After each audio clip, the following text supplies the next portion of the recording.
So in this video I'm going to show you how to make this beautiful basic Kumihimo bracelet using rat tail cord and Kumihimo findings. I do have a Kumihimo basic starter kit on my Etsy store, which I'll link below, and if you're interested in purchasing that, there'll be enough supplies within that to make two really nice bracelets. So within that, all you will need from home is some pliers for the findings and some scissors. Everything else is included in order to get you started making a beautiful bracelet. So if you're interested in doing this, then stay tuned and we'll get all of our supplies together. See you in a few.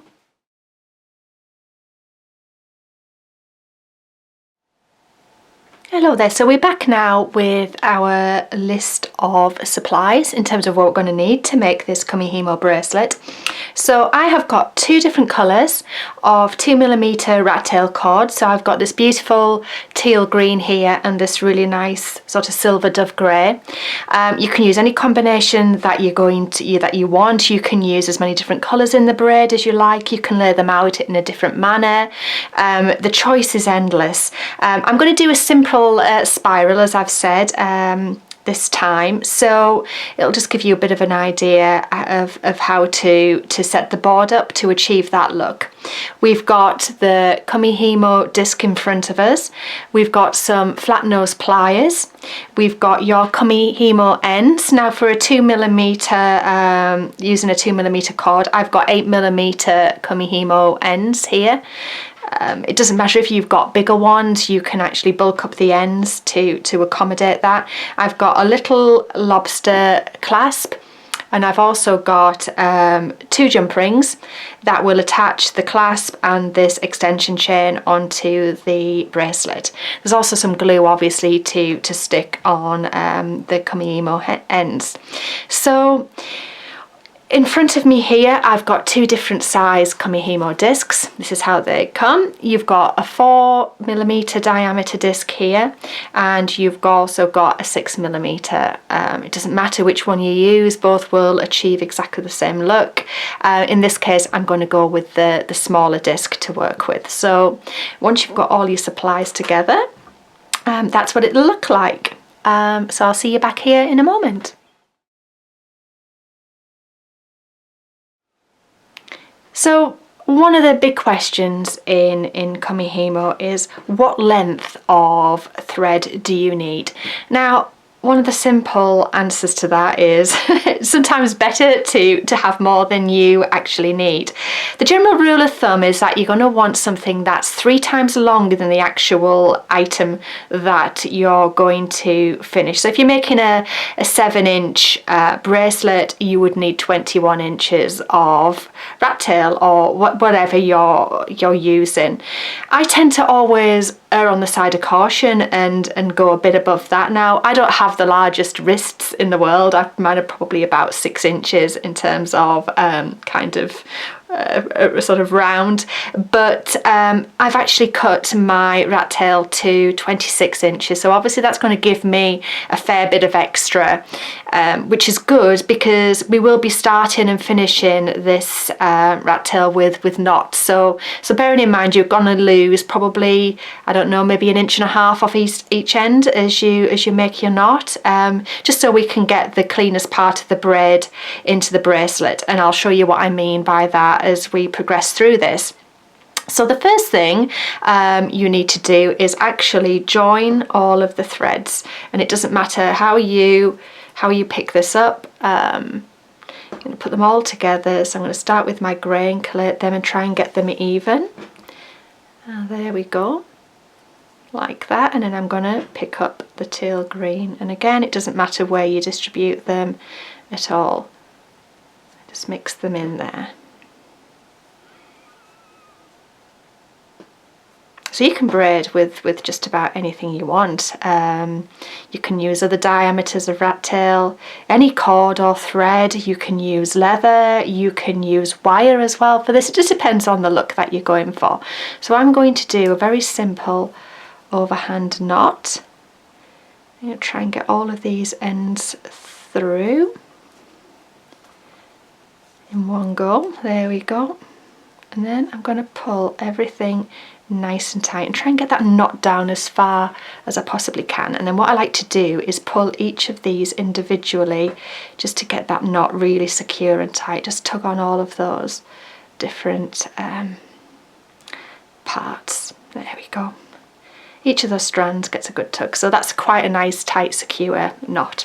So everything's ready in terms of the thread, the satin cord. And then just bring your attention to the disc here. I'm just going to zoom you in a little bit so you can see this a little bit better. So the first thing to notice is that you've got 4 large dots around the edge, and this is what we're going to be particularly interested in for this design. And then you'll notice that you've got numbers 1 to 32 around the edge. Today we're not interested in those, they're used in different types of braid, but as we're just making a very simple 8-stranded spiral braid, we're just going to be focusing on these dots initially. So the first thing you need to do is actually load up your disc with your thread or whatever you're using. So you need to poke the whole the knot through, and you've noticed here that you've got these little bits at the end. I tend to, as I go, just sort of keep those in between my fingers at various points just to give a bit of tension on there, just so the braid is nice and even. You can use all sorts of different things. You can use weights on the end here for tension. You can get specific gaiter weights for Kumihimo, or you can tie a bag of coins onto the end for tension. And you can also get some anti-tangle bobbins as well to go onto your cord. When I'm making a bracelet, I tend not to use either of those items. You know, the cords, the thread is fairly short, so it doesn't tend to tangle too much, and I'll just give it a comb through with my fingers as I work through the braid. For something longer or with beads, I would definitely use a weight with beads and the bobbins as well to stop everything from falling off. But for the case of this type of braid, I tend not to bother. So what you need to do is start loading all your threads onto the Kumihimo disc. So in order to make a spiral, you want the same colours opposite each other. So I'm going to take my teal green first, and bearing in mind where those black dots are, I'm going to put a teal green thread, so 2 of the 8 either side of that black dot. Okay, and then on the other side, I know again, because I need to be opposite to get the spiral effect, I'm going to put the teal braids either side of that black dot. And then I'm going to take 2 of the silver threads. I actually want that silver thread because I would to be awkward, wouldn't I? I'm going to take that from underneath just to keep everything nice and straight, and then I'm going to pull these 2 to the other side. And it really doesn't matter how everything looks as long as you've got the thread. So I'm just going to pull everything, so I'm trying to make that knot as centralised as I can. So I've just given everything a nice tug so everything's centred.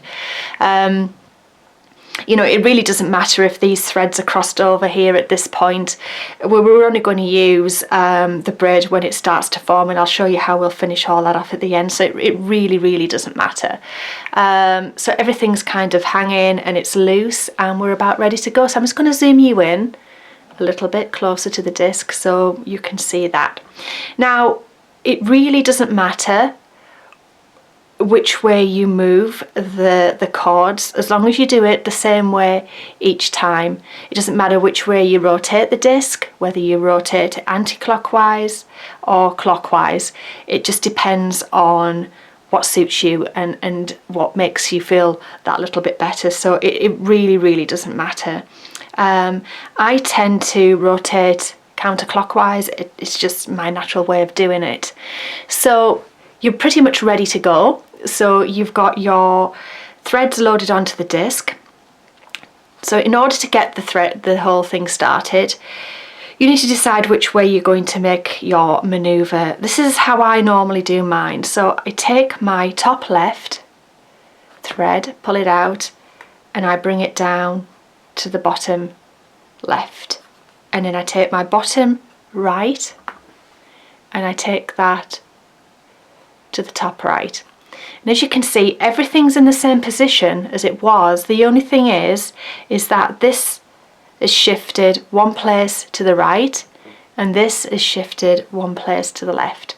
And that's exactly what we're looking for as we go over it. So now I've made that manoeuvre on the green, I'm going to rotate my disc 90 degrees and I'm going to do exactly the same thing with the silver grey braid. So I'm going to take the top left and bring it down to the bottom left. I'm going to take the bottom right and bring it up to the top right. And again, everything looks the same, but you've just shifted one space to the right and one space to the left. Okay, rotate again, and you guessed it, we're going to take the top left to the bottom left, bottom right to the top right, and you can see it's working its way around slowly around the numbers. And again, down, and at the bottom right goes to the top right, and rotate. This is really, really simple. And then rotate, top to the bottom, bottom to the top. And then make your rotation. So this is quite nice to do in front of the TV. You'll soon find you get into a good swing. It's kind of quite zen in a way. Right, I'm just going to stroke through my threads now just to make sure everything's... and you find as well as you're doing this, the more you get used to it, you'll get faster. And actually you won't really need to look at the disc. It's kind of, you do it on feel as you become more proficient at it. And it is really one of the most therapeutic things you can actually do. So that continues up. Now, here's a tip for you. So what happens if you're busy braiding away, then all of a sudden your doorbell goes? Or, you know, you get a text, it's an important text or an important phone call and you really want to answer it. So the best thing to do is on the next round, bring that top one down, and then you can leave it. Now, you can leave it for an hour, you can leave it for as many days as you like, it doesn't matter. But what you know when you come back is, because of the position of your threads, you've got to move this one up to the top and then you can rotate. So that's a top tip for if you're interrupted while you're making your bracelet or a necklace. Okay, and then we're going to continue with that. Rotate it, and I want to have a little look at my braid now, so I'm going to leave that one in position. Now you can't see a lot, you can see the braid is starting to form a little bit and we've got a bit of a twist on, but I'm going to make a few more rounds so I know where I left off. Bottom down, lift that up, rotate it. I think you'll be getting the gist of this by now, won't you? Alright, and you'll be able to see we are back at our starting point. There we are. I'm going to see if I can catch a glimpse of that braid for you now. So yeah, you can see it starting to twist a little bit. So I'm going to put a bit more length on this braid and then I'm going to come back and show you my progress report. I'll be back in a few.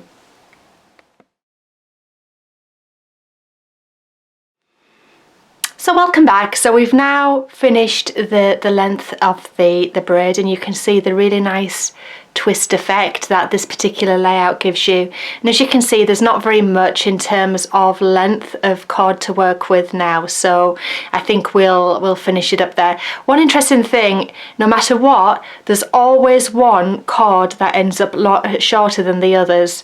Don't know why this is, everything seems to get used the same, but you'll always find that for some strange reason. So I'm going to show you now how to remove the cord from the disc, and you can do this this, you know, in a number of ways. You don't have to do it with any finesse.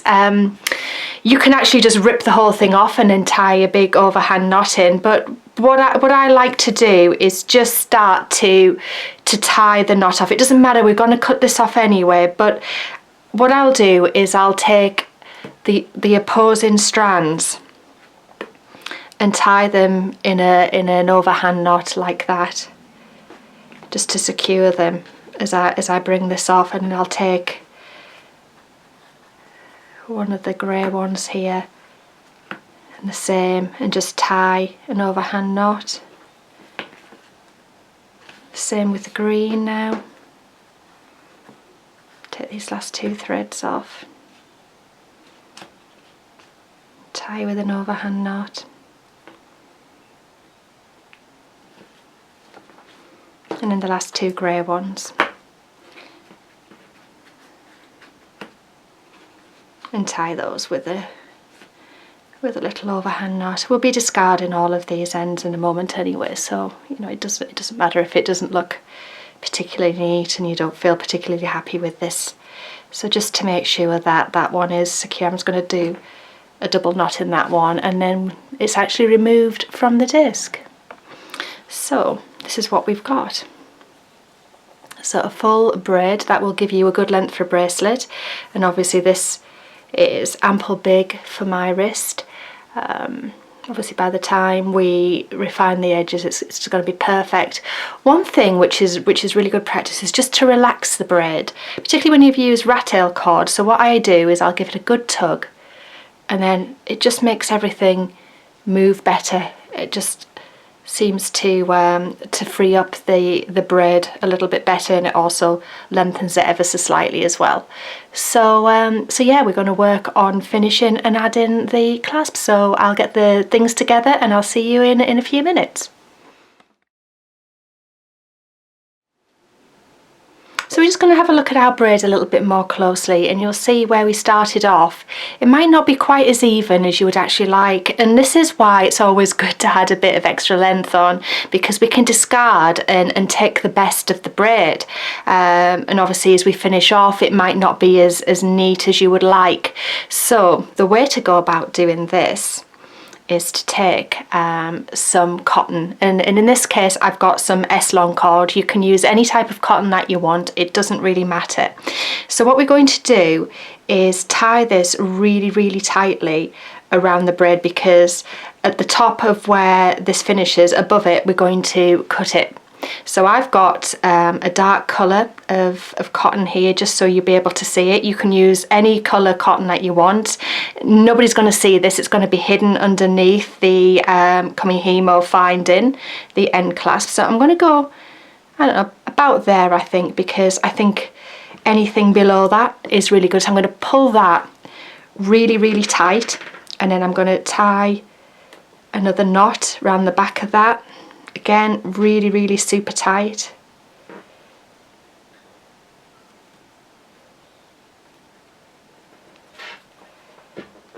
And then finish with another knot above it, like so.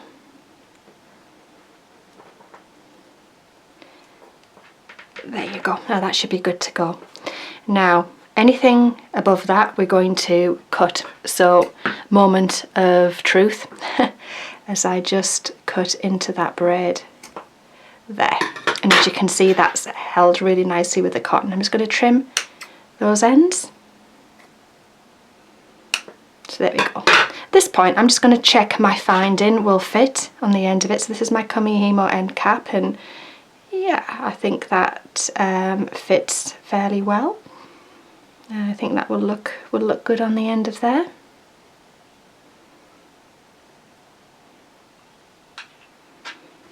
Okay, we're going to do exactly the same thing to the other end. So I'm just going to check the length of my bracelet around my wrist. So, you know, we could sacrifice a little bit of that end there. So again, I'm going to tie the knot in a similar position.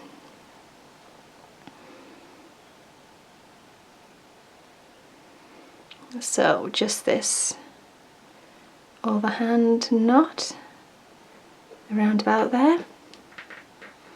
wrap it round once and tie another double knot in this. There we go, just to make sure that's nice and tight.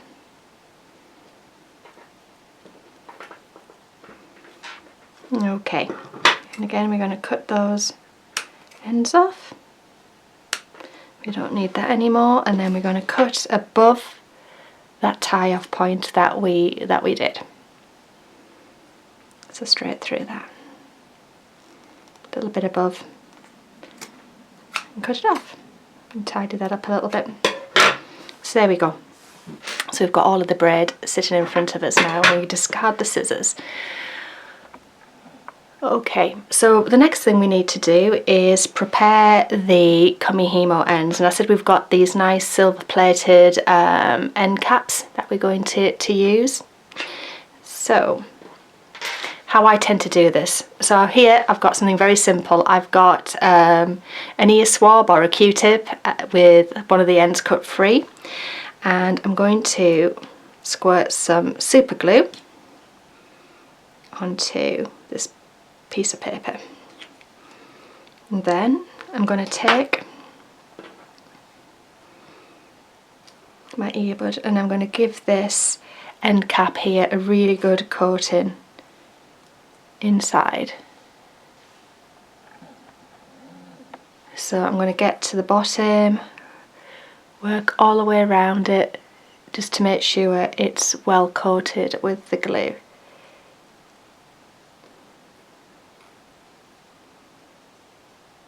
And then I'm going to take my end and I'm going to push it in. I'm going to scrunch it right up.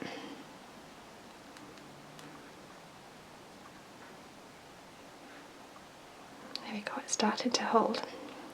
Push as much of that in as you can, and it really fits well at that point.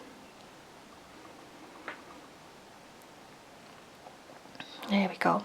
Now if I was not doing a demonstration with this, I would leave that to cure and dry for about 24 hours, or at least until the next day, just purely because you know, you want to give it as much chance to sort of seal as possible, but obviously we don't have the luxury of that in this case. So again, I'm just going to put another squirt of super glue onto this paper,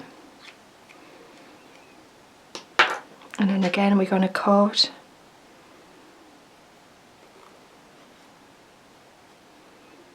with as much glue as we possibly can in this finding end.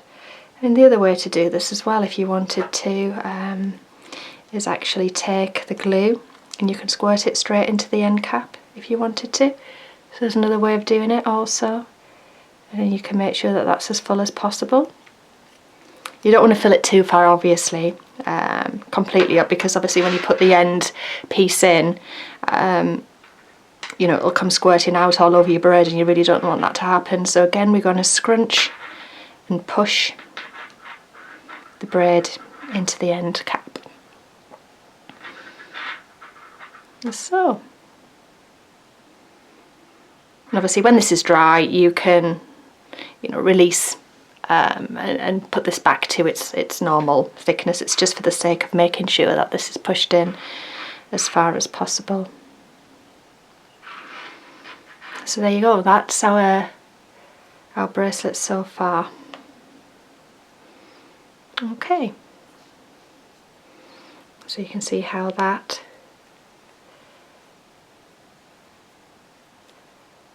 will sit on the wrist as we go. Now we need to put all of the findings onto the end. Okay, I'll be back in a moment. So now I'm going to show you how to add on all of the findings to the end of your Kumihimo bracelet.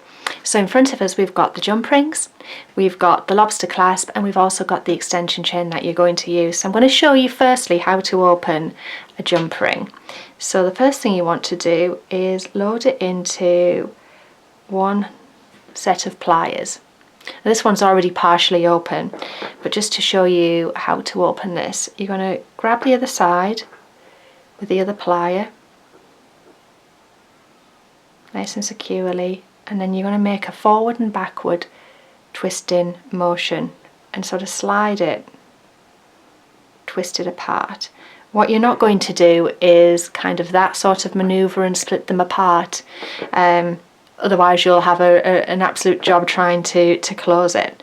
And then we're going to slip now the lobster clasp on, now that it's open, like so. So you've got your lobster clasp hanging. And then through the other end of the Kumihimo bracelet on the end of the bell clasp that we've attached, we're just going to feed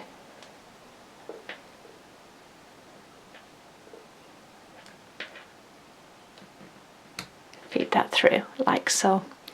And then we're going to take our pliers again and we're going to close that jump ring back up.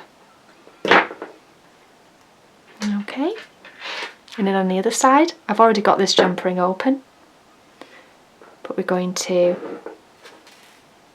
oops, the jump ring is alive. We're going to attach our extension chain, and then once again we're going to feed that through the end of the clasp,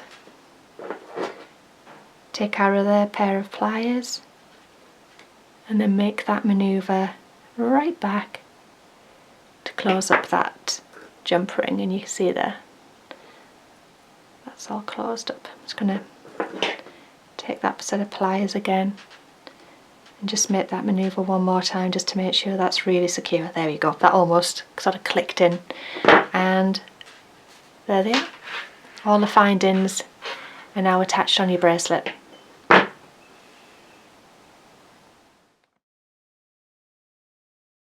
So you can see that's really simple to do.